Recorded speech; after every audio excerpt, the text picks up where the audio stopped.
Welcome to Emerging Franchise Brands, the podcast that introduces you to the visionary founders of America's fastest growing franchise opportunities. We'll also hear from industry pros as they share insights on what it really takes to achieve the elusive milestone of 100 plus locations. I am your host, Frank Fumey, founder of I9 Sports, and my 20-year journey from inception to acquisition has given me a unique perspective on how to succeed in franchising. Join me as we welcome today's guest. Hello, everyone, and welcome to the Emerging Franchise Brands podcast. On today's show, I have Rod Eustaquio from Iris Laboratories. Rod, how are you?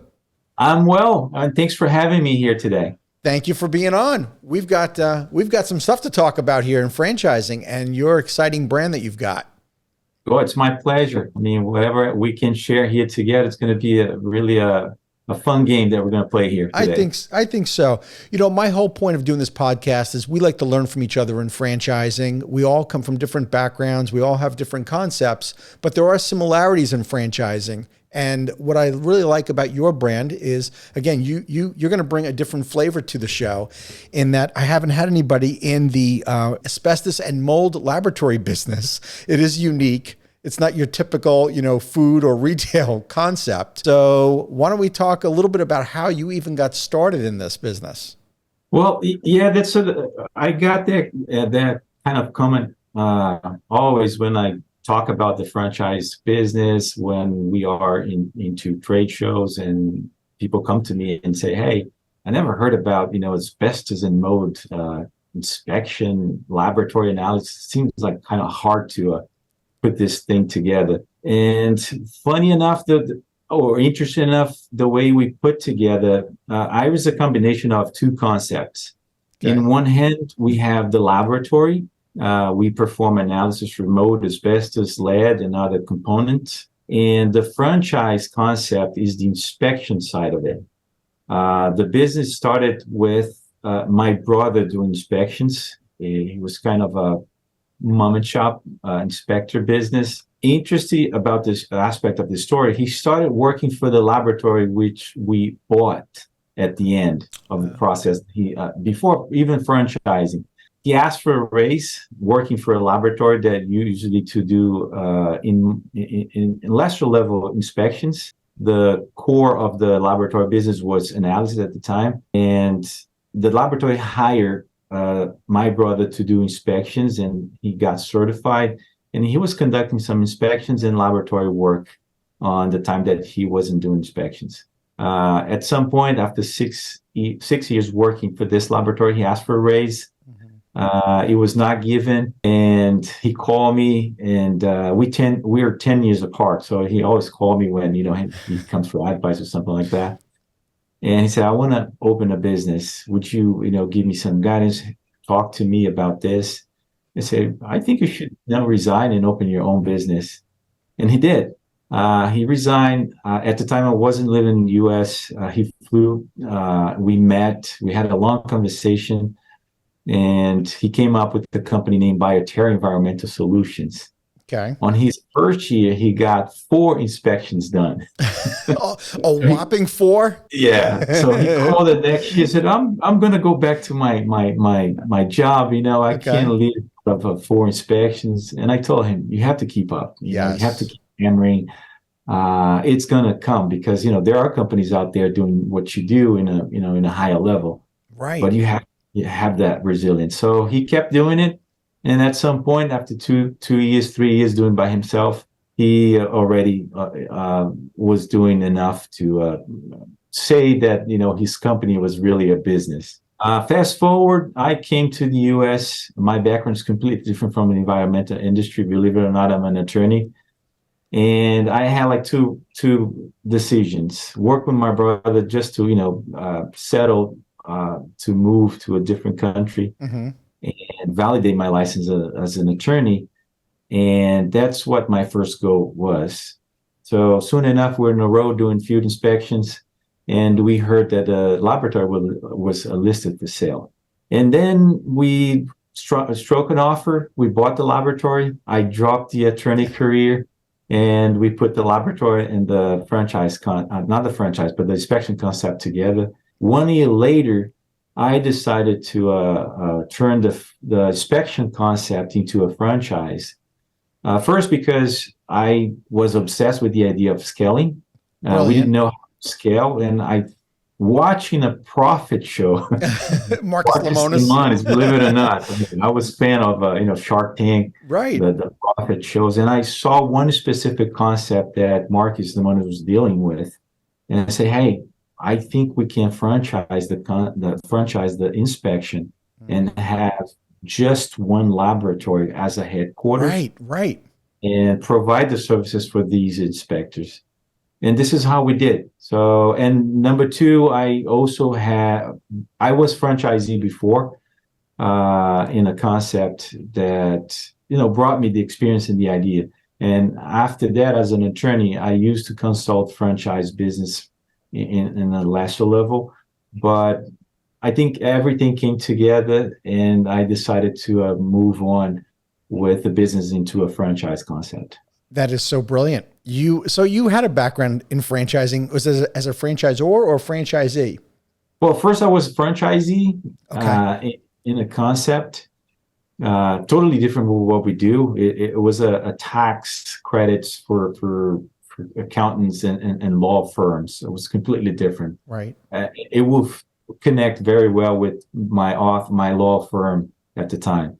But, it gives you the franchise concept, how to deal with the franchisor and the relation established between franchisee and franchisor. Sure.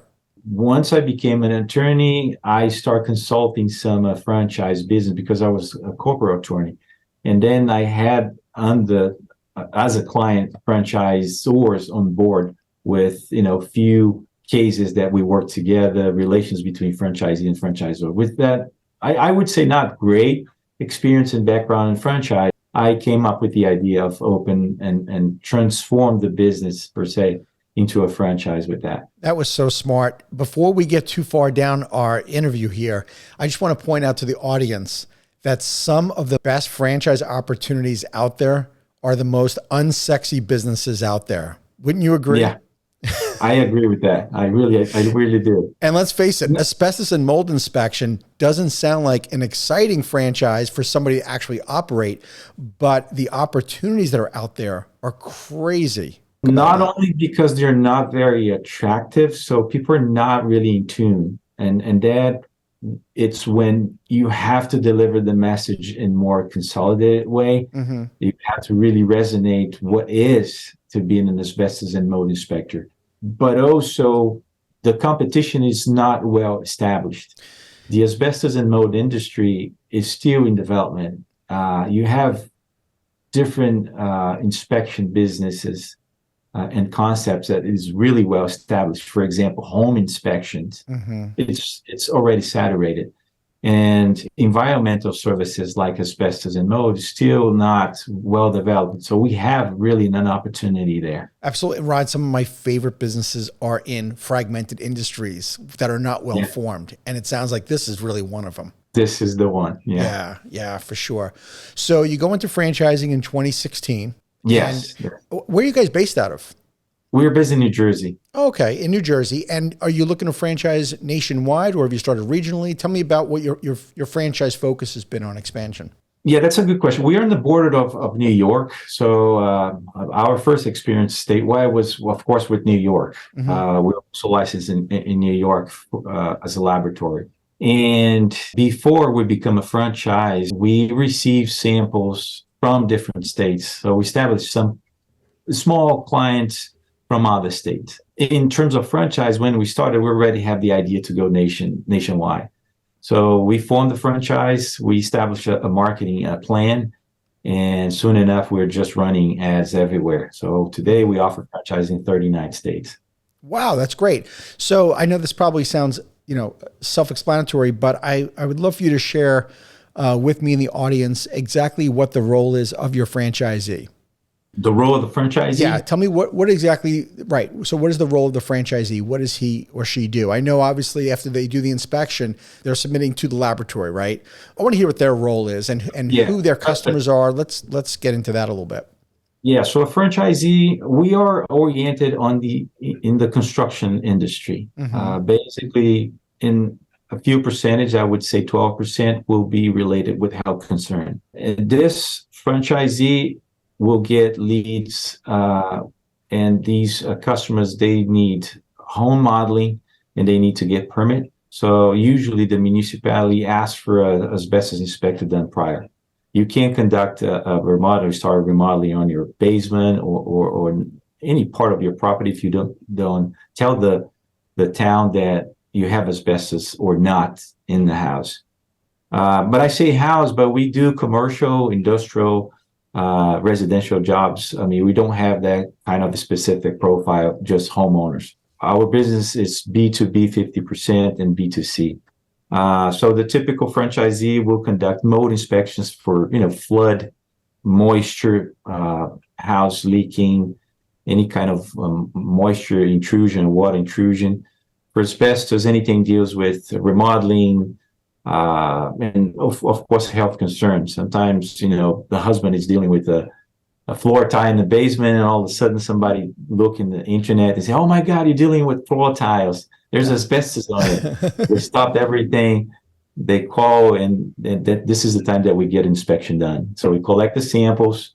The franchisee will collect the samples, drop it in our laboratory. We provide a asbestos report, and we'll tell you if there's asbestos or not. For mold, we look into water intrusion, and we also look if we have air quality compromised. Okay. Is the franchisee involved in any sort of mold remediation then if it does come back positive for mold? No, it's a conflict of interest doing both. Some states they restrict, you can't conduct inspections and remediation at the same time. If you think for a moment, remediation companies, they want everything test positive so they can perform the job. Of course. No, that makes So sense. we stopped and we give the scope of work for the restoration or remediation companies. We Okay. don't do, yeah, we don't. But it's a synergy because we always refer to our client, 3 or 4 companies that can do the job for them, and they feel free to contact these companies. And we get return leads because these remediation companies, restoration companies, our regular target audience, they get phone calls looking for inspections as well. So it's a two-way road. We work referral leads for them, and they work referral leads for us as well. Sure. And unfortunately or fortunately for your company, this isn't just about getting work because of renovations. There's also natural disasters and flooding that, Unfortunately, yes. I mean, yeah, of course, it's good for the business, but we like to think that we're doing an impact to the community, absolutely. especially. We had events, for example, in New Jersey, Sandy, hurricane, it Sure. devastated the shore area. We've been there for a long time doing inspections, help the community, help to rebuild the community. And yeah, disasters, it somehow gives us the opportunity to help the community. Yeah. I know a lot of the homes in the Northeast. I'm originally from New York. I was born and raised. So many of these homes back home were built 1940s, 1950s, and a lot of renovation goes on. And of course, there was asbestos that went on during that mid-century time. Tell me about how prevalent is the mold findings that your franchisees are collecting? Well, mold is going to be there no matter what. I mean, if you have a water intrusion, you're going to have mold. So the business is there regardless. Mm-hmm. Asbestos, people think that it's a ban product, but still made factory products with asbestos. Asbestos technically is called restricted material. It's not prohibited. It's not banned. If you go to construction store like Home Depot, Lowe's, Mm-hmm. you might find products with asbestos in it. And it's not, people tend to think that, oh, my house was built in 1982. It's clear of asbestos. No, it's not. In every inspections, we might find something because asbestos is still a subproduct of manufacturing products. And also regulation stands. So it's a regulated business, regardless of what year the property was built. The municipality will demand to have an inspection done for asbestos. So the business is out there no matter what. Sure. Let's talk a little bit about franchising now. So how many franchise locations do you guys have? It's an interest. We're in the process of rebuilding the franchise because we had 14 locations and now we are with 10 locations. Okay. I said rebuilding because we are in the early stages, and I think everybody, when they start a business and starting a franchise, it's almost like starting a new business, even though we are in the business for more than 2 decades. But I say 2 decades because we purchased the laboratory as I said at the beginning. So the whole business together, it's been around more than the franchise. Sure. But we are eager to validate the process, right? So we tend to award everyone. And we learn with pain that sometimes you have to set back and not reward a good franchisee because it's not going to be good for the policy that we carry on the franchise system, or this potential candidate doesn't understand the process or doesn't understand what is to be a franchisee. Rod, I It's love not that you said that, Rod, because yeah. every franchisor goes through that, but not every franchisor is willing to admit that. Don't get me wrong. We want to succeed in franchising. We want the company to take off.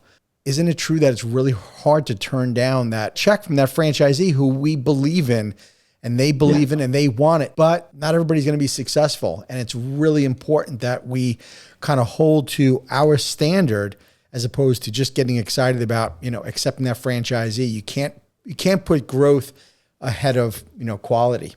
I am on the same page with you, and we learned by experience. We had to today. I would turn down someone that doesn't match our culture, but we had problems along the road because of franchisees that if I knew better, I probably wouldn't award them, the opportunity to work together with us. Sure. So let's take this moment now to talk about what are some of the characteristics that you think would make a really good franchisee in your system?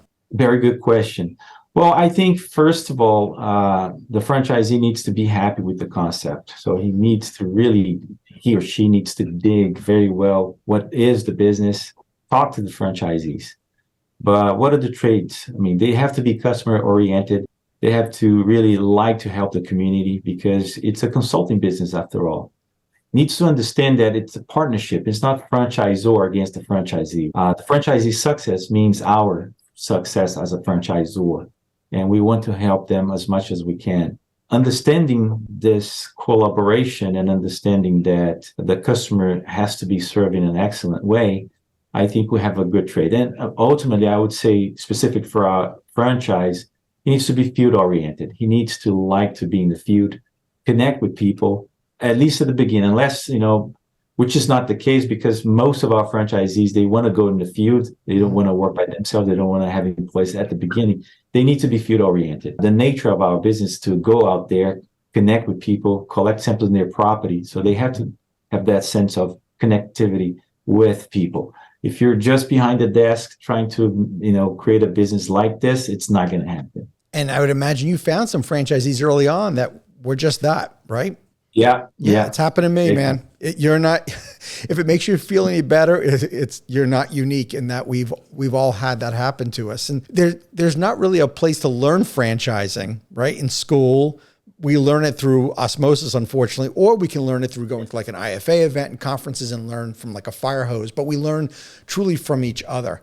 And I think what it comes down to for your franchisees to be successful, like you're saying, they have to get out in the field. They have to be really sales focused, right? They have to build those relationships, with the builders, with contractors, getting out there in the community, advertising for people that are going to be doing renovations, and they have to really be outgoing. They can't sit behind the desk as you found. Absolutely. No, you said it right. Yeah. It's a handshake business. You really have to pound on doors, create connections, be out there to these target audience, because ultimately I tell my franchisees all the time, if you establish a connection with, a remediation company, a demolition company, you have a client for life because you're going to be the person to solve their problem.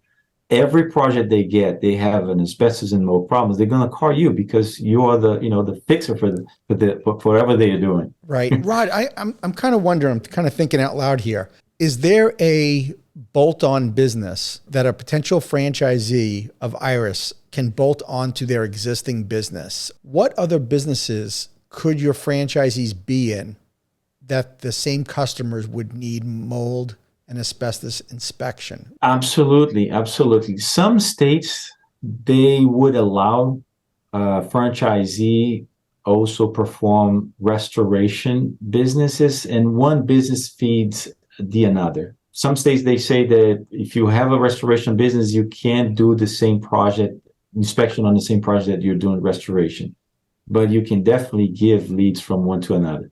Another example, we have a franchisee in South Carolina. He has a drywall franchise. And he said that every time he opens a wall, he's going to patch a wall. There's a mold problem or there's a need of asbestos testing. It's another example. Home inspections. We have some home inspections interested in franchising because sometimes they say they have downtime and they could do inspections with their own clients and offer their own clients they work with as a home inspectors.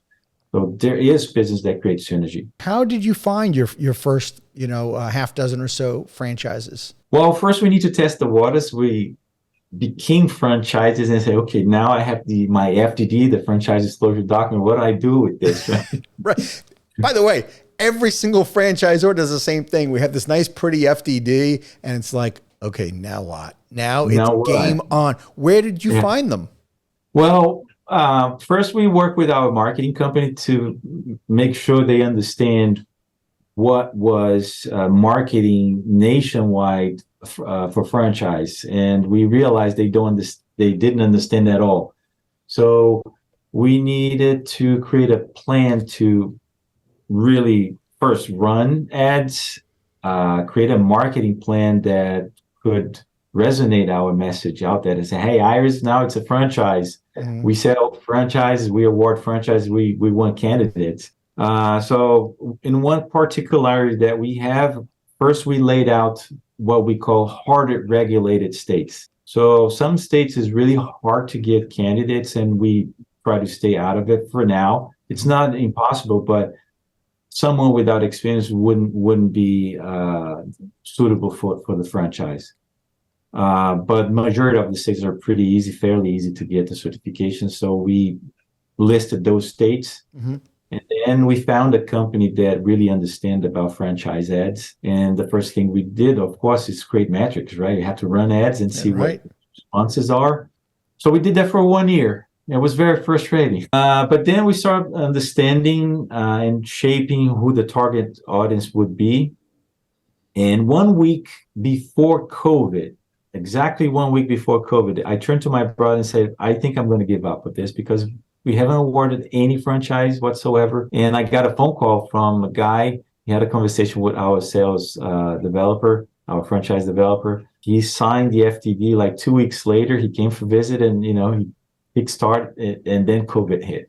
But if it wasn't for that candidate, we probably wouldn't be here because it took us 1.5 years to really get a candidate to sign the document and really get the wheels spinning per se. Right. Rod, he gave you hope, didn't he?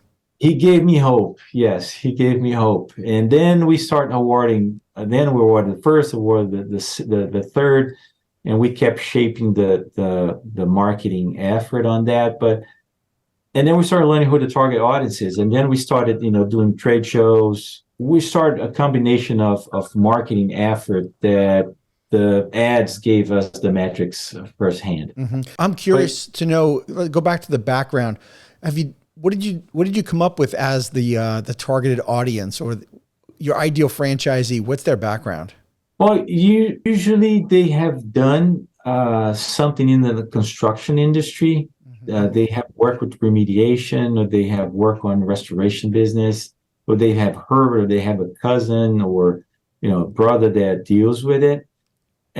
We also list businesses that might relate the same activity, inspections, and we start getting these people to our message. But they are typically people that are in the industry, as opposed to somebody that has like a sales background and says, "Oh my gosh, I see this opportunity." And yes. So majority of the franchisees, they don't have experience at all. They come across with a message. Sometimes it's a video or a web form or something they fill out, and then we start talking with this guy. And sometimes they don't have any kind of experience in the background at all, and they just like the concept. And I saw the brand, and I start browsing, and I look more and more, and all of a sudden I got interest about it. So there's some trades that I think that it's more suitable. People more oriented to field construction or community services like inspections or services in some way. I would say relational business. It's more our target audience. Yeah, for sure. Tell me about the training that you provide franchisees. What does that look like? How long is it? What is it? What are some of the things it covers? Absolutely. So we only allow franchisee coming for training after it's fully certified. Certification takes about 15 days, give it a take. It's not a hard certificate to get. So the franchisee needs to be certified in asbestos building inspector and mold inspection. Some states they differentiate asbestos building inspector and air monitor, asbestos air monitor.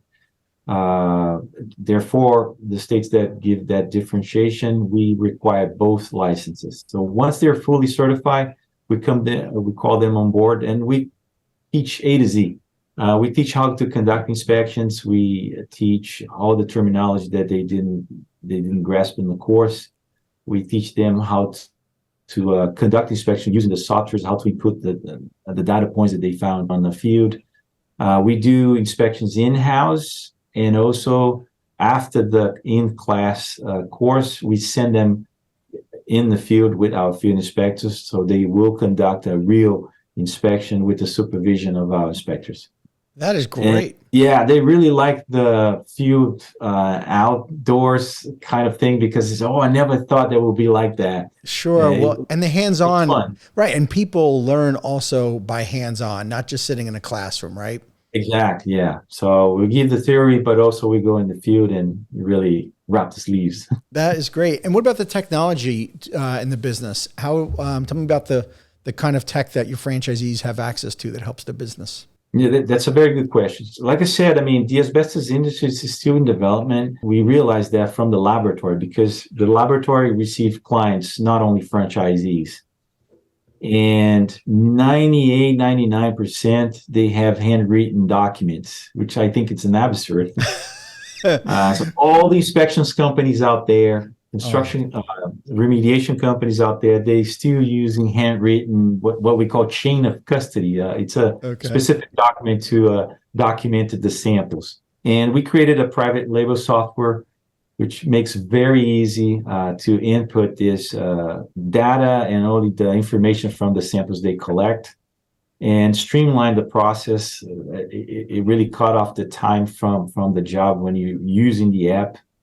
They like to use the cell phone. They say, by experience, we try the tablet and we try the cell phone, but they say, no, the cell phone, it's easy. You pop up from the pocket, you have the app. It's extremely easy to input the results. It's on the go. And this software is the game changer of the inspection industry. Really? Yeah. And sometimes we deal with municipalities and we have the Department of Labor. Well, you're playing your cell phone for no. I'm doing asbestos inspections. I'm putting the results on my cell phone. So, I never seen that. I still see inspectors with the regular sheet of like a clipboard they're expecting. Yeah, something like that. It's a game changer, and it's not only an app, a software to input the sample data, but also we incorporated customer service on it. We have the calendar, we have the system. It puts all the streamline and all the baseline of the work within this private label software. So technology plays a huge place. We have other softwares as well to send proposals. Everything's electronic. The only thing that is not digital in our company, unfortunately, is the samples that we need to collect. Not yet. To the laboratory. After that, everything you can do remotely. How long does it take to get the results of a test? We have an expedited, which is 24 hours. So if I go to your property, collect the samples, I can give you the results, reports, accreditation, data points on the next day. And our standard is 3 business days for residential and 5 business days for commercial inspection. That's great. It's super quick. People don't have to wait a while. And I can't overstate something about your franchise that I didn't realize until you just mentioned it earlier about the franchisee having to get the asbestos and mold inspection certification first. The beauty of that is that it's validating that this person is able to do the business before they become a franchisee, which really kind of, I'm going to say lets you off the hook, but it validates the business even further. And it's allowing you then to focus on what you're really good at. Yeah, that's true. Yeah, so we asked them to have the certification, but they already signed the franchise disclosure document. It's just a timeline between they signed the franchise disclosure document. We teach them after that and give them the list of schools that they can take on their state. But only after that, they have to come for training because it makes more comprehensive. They will understand and grasp more what we're going to teach them. Not only about the inspection, but, like you said, the fine lines of, conducting their own business. Right. And Rod, the brilliance of this too, or the secondary benefit is by having the franchisee go through the inspection process, which is required, you're getting further validation that they're going to do what they need to do. Exactly. They can't go forward, but you have them sign the FDD first. Yes. Smart man.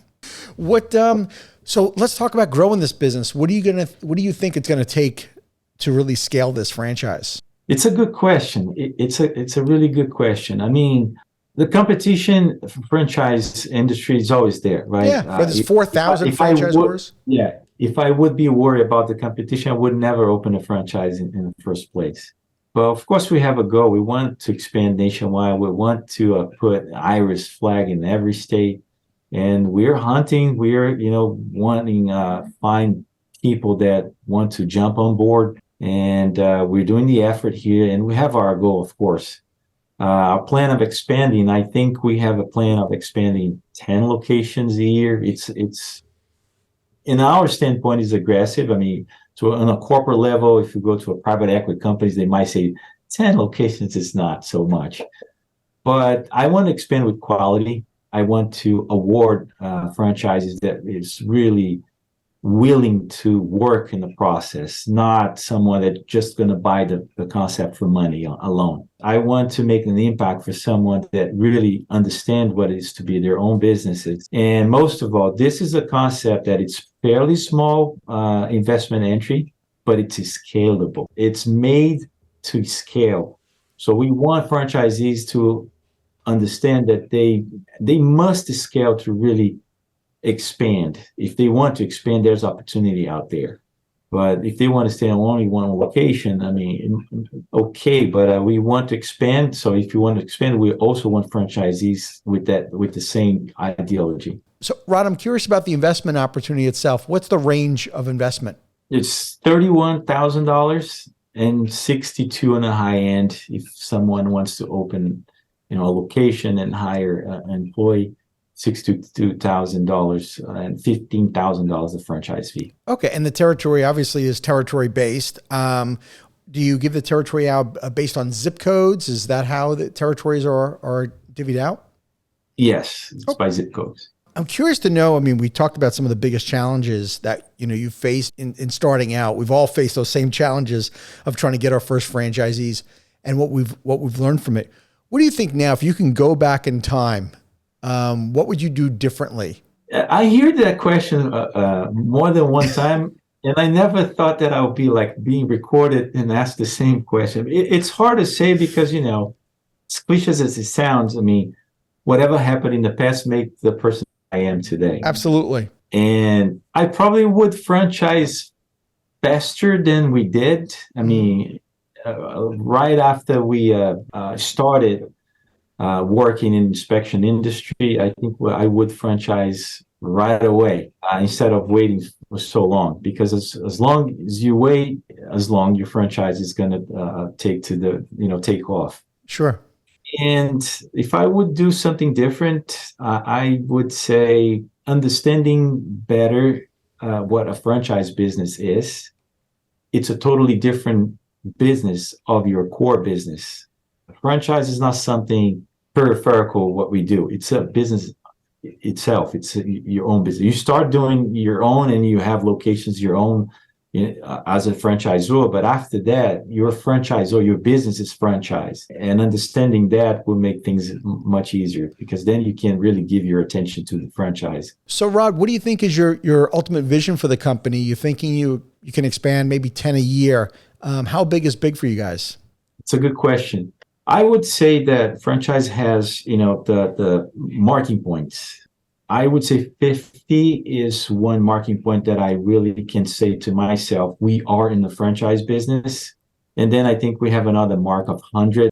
And then I think we fully understand what franchise business is. And after that, I think the friction is already overpassed and the sky's the limit. I mean, we want to keep up. Oh yeah, I can see you guys being an established franchisor, and you crossing that elusive 100 units with no problem at all. It's going to come down to really you having, of course, the infrastructure to be able to support, making sure they're successful. And I know you can do that. One of the things that have as your experience that is unique though, as opposed to a lot of the folks who I interview, is you really do have a diverse franchise experience in being that franchisee and being an attorney that has specialized in franchising and then being a franchisor.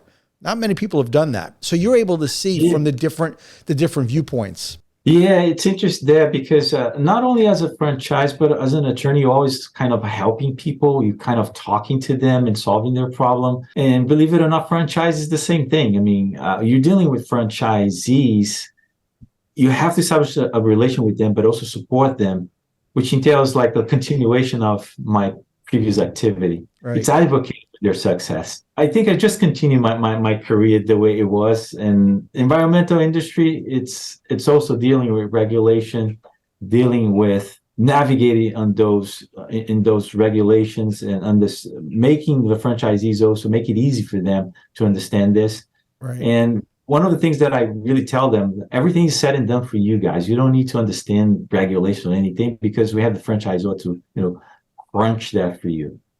On the relation side, I think before we become a franchise, I was really confident that I couldn't do it. Of course, there's a learning process once you become a franchise, but I think we're on the right path. I think so.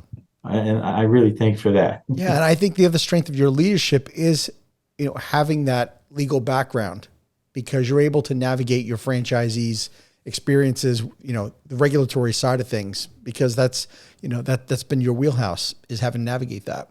Yeah, I tell them I'm not an attorney anymore. We're not going to have, attorney arguments. Right. I'm to the business standpoint. We're here to solve problems, but it really helps to make, hard things written in an easy way.